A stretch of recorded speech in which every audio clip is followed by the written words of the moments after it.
আপনারা বিএনপি জামাত মাটির নিচ থেকে যেভাবে খুঁজে খুঁজে এনে গ্রেফতার করেছেন, হাজারে হাজারে গুম খুন করেছেন, এই যে মিলিটারিকে ম্যাজিস্ট্রেসি দিয়ে ডিপ্লয় করাটা ইনফ্যাক্ট গত 5 তারিখ থেকে করা দরকার ছিল, গত মাসের। তাহলে আইনশৃঙ্খলা পরিস্থিতি আরো ভালো থাকতো।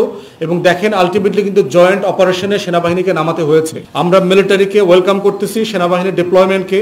আমরা চাই আপনারা প্রফেশনালি কাজ করবেন। যেটা কাজ করছে না সেটা হচ্ছে ডিজিএফআই এবং এনএসআই। আপনারা বিএনপি জামাত মাটির নিচ থেকে যেভাবে খুঁজে খুঁজে এনে গ্রেফতার করেছেন, হাজারে হাজারে গুম খুন করেছেন, সাডেনলি আপনারা এটা বুঝতে পারছেন না কেন যে গার্মেন্টসে কোত্থেকে এসে ঢিল পড়তেছে, কারা লুঙ্গি পরে হেলমেট পরে এসে শ্রমিকদেরকে হত্যা করছে, কারা গুলি করতেছে গার্মেন্টসের বিল্ডিংয়ের উপর থেকে, ওটার প্রতিবাদে আবার গার্মেন্টসে আগুন লাগায় দিচ্ছে। তা আপনারা এত কিছু পারেন, এত কিছু বোঝেন, গত 16 বছরে আমাদেরকে এত দৌড়ের উপরে রাখলেন 16 বছর ধরে। আপনারা এটা বুঝতেছেন না এখন যে কোথায় কি হচ্ছে। অতএব গোয়েন্দা সংস্থাকে বলছি, বিএনপি জামাতের পিছনে সময় না দিয়ে রাজনৈতিক দলের পিছনে দয়া করে নিজের দায়িত্ব পালন করেন। It's not your business. আমাদেরকে আমাদের পলিটিক্স করতে দেন। দেখেন, সেনাবাহিনীর পাওয়ারটা ইনফ্যাক্ট আরও আগে দেওয়া দরকার ছিল। আপনারা জানেন যে গত মাসের 5 তারিখে বেগম লক্ষণ সেন পালিয়ে যাবার পরে দেশের আইনশৃঙ্খলা পরিস্থিতি কিন্তু কমপ্লিটলি ব্রেকডাউন করেছে। 40 থেকে 50% পুলিশ কর্মকর্তা এবং কনস্টেবল যারা আছেন, এসআই যারা আছেন, তারা এখনো কাজে ফেরেন নাই। যারা 5 তারিখে অস্ত্র নিয়ে থানা থেকে বেরিয়েছেন তারা অস্ত্র জমা দেন নাই। অতএব বাংলাদেশের আইনশৃঙ্খলা পরিস্থিতি কিন্তু বেশ খারাপ অবস্থায় আছে। আপনারা দেখতে পাচ্ছেন ট্রাফিকের অবস্থা কি। অলমোস্ট কোনো মোড়ই আপনি ট্রাফিক দেখতে পাবেন না। দেখতে পেলেও যেখানে 4 জন 5 জন 6 জন ছিল সেখানে আপনি 1 জন দেখতে পাবেন। এবং তারা বেশ হিমশিম খাচ্ছেন ট্রাফিক নিয়ন্ত্রণ করতে। তাই এই যে মিলিটারিকে ম্যাজিস্ট্রেসি দিয়ে ডিপ্লয় করাটা ইনফ্যাক্ট গত 5 তারিখ থেকে করা দরকার ছিল, গত মাসের। তাহলে আইনশৃঙ্খলা পরিস্থিতি আরো ভালো থাকতো। এবং দেখেন আলটিমেটলি কিন্তু জয়েন্ট অপারেশনে সেনাবাহিনীকে নামাতে হয়েছে গত 1 সপ্তাহ আগে।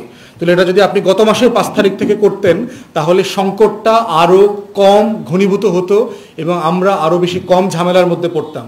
আর তাদের পাওয়ার কিন্তু আপনার খুব লিমিটেড করে দিয়েছে ম্যাজিস্ট্রেসি। তাদের খুব বেশি কিছু করবার নাই এবং খুব ছোটখাটো অন্যায়, ধরেন এই ইমিডিয়েটলি কাউকে ডিটেইন করা, ছ্যাঁচড়া, চুরি, বাটপারি, চাঁদাবাজি, যেখানে পুলিশকে পেট্রোলে পাওয়া যাচ্ছে না, ফোন করে পাওয়া যাচ্ছে না, থানায় সাপোর্ট দেওয়া, এই ধরনের কাজ তারা করবেন। আর পোশাক শিল্প খাতের ব্যাপারে যেটা হচ্ছে যে তারা ইতিমধ্যে কিন্তু এটা ছাড়াই ওখানে আছেন।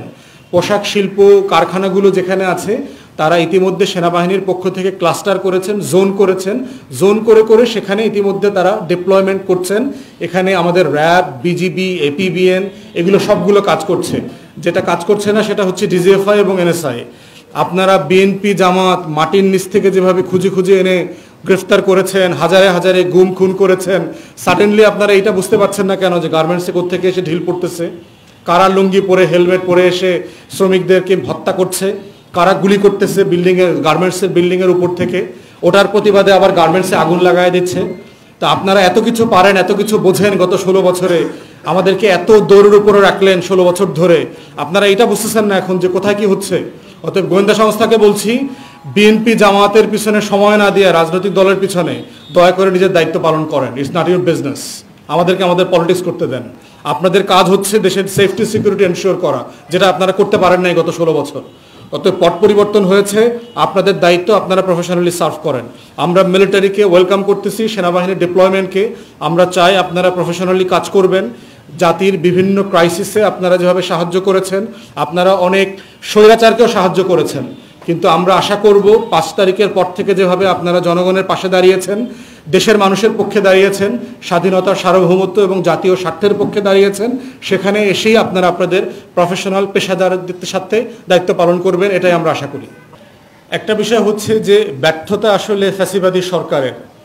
আপনারা যারা বাংলাদেশের বাস্তবতা দেখছেন যে 16 বছরে বাংলাদেশের এই হাসিনা সরকার যেটা করেছে, বাংলাদেশের প্রত্যেকটা প্রতিষ্ঠানকে শুধু ধ্বংস করে দেয় নাই, বাংলাদেশের প্রত্যেকটা মানুষকে সে করাপ্ট করে দিয়ে গেছে। এত অনৈতিক, এত অসভ্য এবং এত অসৎ জনগোষ্ঠী, বিশেষ করে সরকারি কর্মকর্তা কর্মচারীরা। আপনারা খেয়াল করেছেন যে উপদেষ্টা আসিফ বলেছে যে মনে হচ্ছে যে আমাকে একটা দুর্নীতির মহাসাগরে ফেলে দিয়েছে। মানে অনেক উপদেষ্টারা বলতেছে, ব্রিগেডিয়ার জেনারেল শাখাওয়াত বলেছেন যে ডানে বামে যেদিকে চাকায় শুধু চোর বাটপার। এই লেভেলের একটা অসৎ প্রশাসনকে দিয়ে আপনি যদি সততার ভিত্তিতে সেবা চান সেটা অনেক কষ্টকর হয়ে যাবে। ওটা পার্থক্য হচ্ছে যে বিএনপি আওয়ামী লীগের 5 বছরের দুর্নীতির একটা বিরতি ছিল খেলার মতো।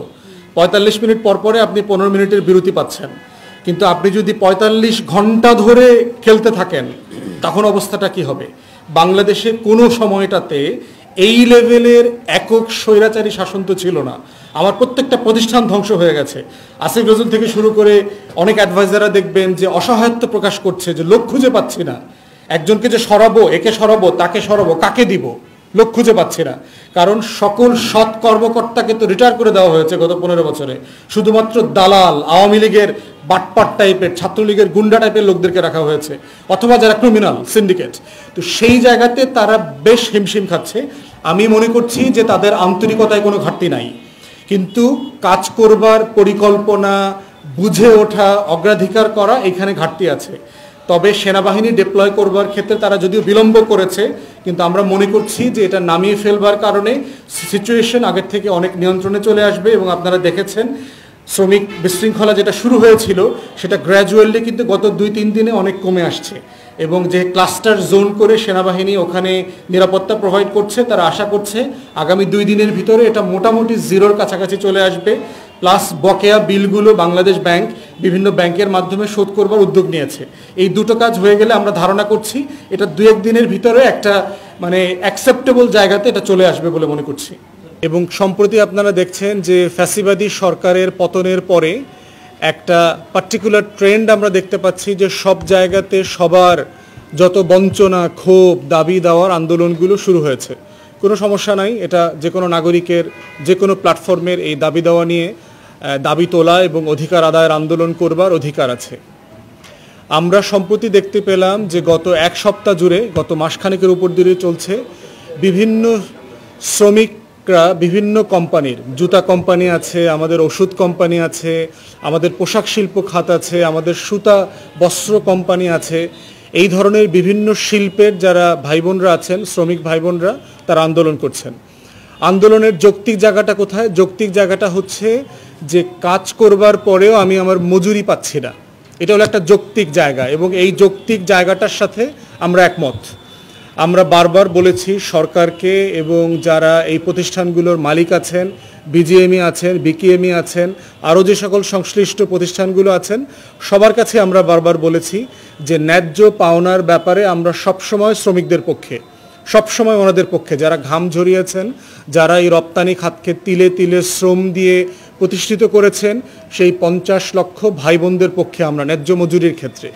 কিন্তু আমরা আবার ব্যবসায়ীদের পক্ষে ওই জায়গাটাতে যে যারা উদ্যোক্তা হয়েছেন, যারা এত হাজার হাজার কোটি টাকার ঋণ নিয়েছেন, ঝুঁকি নিয়েছেন, বিদেশি বায়ারদেরকে তারা পার্সু করে বাংলাদেশে এনেছেন, এই ব্যবসাটাকে দাঁড় করিয়েছেন তিলে তিলে গত 4 দশকে, তাদের প্রতি আমরা কৃতজ্ঞ।